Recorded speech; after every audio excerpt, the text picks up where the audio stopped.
Is Hollywood declaring cultural war on half of America? That's the explosive question surrounding Paul Thomas Anderson's latest cinematic provocation, One Battle After Another, a film that's igniting fierce debate across the political spectrum. Hailed on social media as the movie of the year, Anderson's sprawling, nearly 3-hour masterpiece, a loose adaptation of Thomas Pynchon's Vineland, featuring Leonardo DiCaprio in a powerhouse performance, has defied expectations. It's become that rare beast, an adult-oriented drama earning both thunderous critical acclaim and enthusiastic audience scores, while also raking in over $100 million globally to mark the biggest opening weekend of Anderson's illustrious career. But here's where it gets controversial.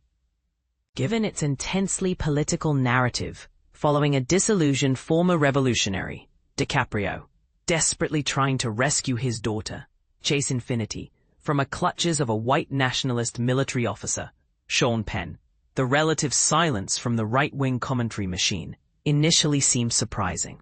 After all, the film doesn't shy away from provocative imagery, opening with a triumphant raid on an ICE detention center to liberate immigrants, depicting government agents coldly executing unarmed civilians, and showing undercover operatives infiltrating peaceful protests to incite violence with Molotov cocktails, justifying a brutal crackdown. One might assume a 3-hour indie drama about leftist rebels wouldn't command the same attention from conservative audiences as, say, a beloved family classic remake. Yet, a growing chorus of voices on the right argues this decades-in-the-making passion project isn't just timely, it's dangerously out of touch. You can spin it however you want, but fundamentally, this film serves as a justification for radical left-wing terrorism. Plain and simple, declared conservative commentator Ben Shapiro, who predicted the movie would sweep the Academy Awards purely due to its political alignment. He lambasted its lack of nuance. It has the subtlety of a sledgehammer.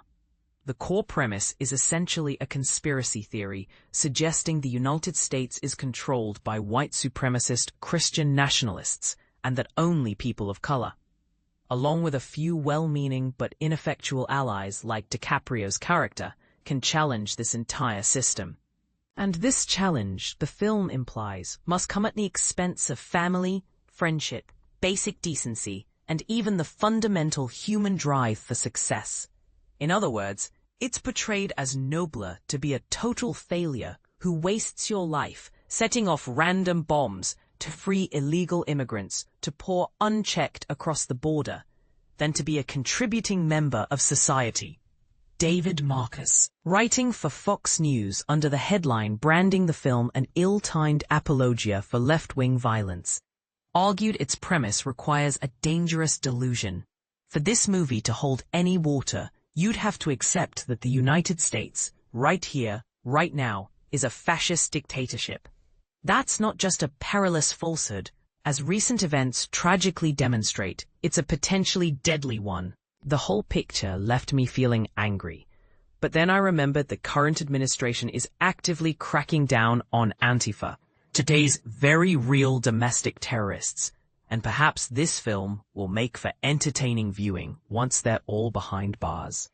The National Review took the criticism further, linking the film's release to real-world tragedy, under the headline predicting there will be bloodlust. It's a grim coincidence that One Battle After Another arrives so soon after the assassination of peaceful conservative commentator Charlie Kirk.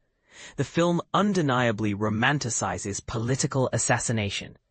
Anderson deliberately stokes the bloodlust of his woke allies and Gen Z viewers ignorant of the 60s by glorifying the vapid, heretics, and violent actions of liberals, past and present. Anderson's title lacks Pynchon's punch, but instead fantasizes about a culture of perpetual political obstruction and chaos. It is, without question, the year's most irresponsible movie. The Blaze echoed this sentiment, framing it as a direct attack. Watching One Battle After Another might not be enjoyable, but its glorification of hatred and murder is revealing. This isn't your standard Hollywood anti-conservative bias. when a perpetually perspiring DiCaprio bellows, "Viva la revolución," while detonating explosives, you're clearly meant to cheer. And if you're not cheering, well, those bombs are implicitly meant for you. Increasingly, Hollywood doesn't see half the country as fellow citizens with differing views, but as enemies deserving punishment.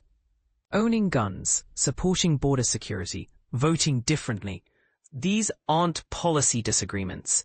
They're depicted as moral failings, justification for annihilation. But this is the part most people miss. Not everyone interprets the film through this lens. The progressive outlet, The New Republic, offered a fascinating counterpoint, suggesting the film actually depicts a fantasy version of the left.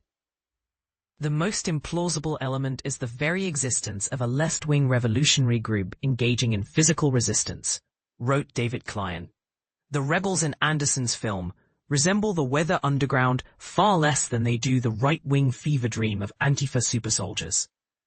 The audience at my screening appeared to be having an absolute riot, laughing and cheering throughout, and while I experienced one battle after another the same way in the moment, upon reflection, it felt like a somewhat jarring reaction given the painfully relevant portrayals of immigrant families being ripped apart by armed federal agents. Similarly, Richard Newby in The Hollywood Reporter pushed back against the celebrates violence narrative. While some critics argue the film glorifies political violence, it fundamentally does not. It portrays violence as a desperate, temporary measure, one that when battle lines are drawn, inevitably inflicts casualties on all sides and creates victims out of people suffering under the same harsh realities of America. So, where does the truth lie? Is one battle after another a dangerous piece of propaganda inciting real-world conflict, or a necessary, albeit uncomfortable, critique of societal divisions? Does it offer a valid perspective on resistance, or does it irresponsibly blur the lines between fiction and reality in an already polarized climate? We want to hear from you. Do you believe the film's portrayal of political resistance crosses a dangerous line? Or is it a vital reflection of contemporary tensions? Share your thoughts, agreement or vehement disagreement, in the comments below.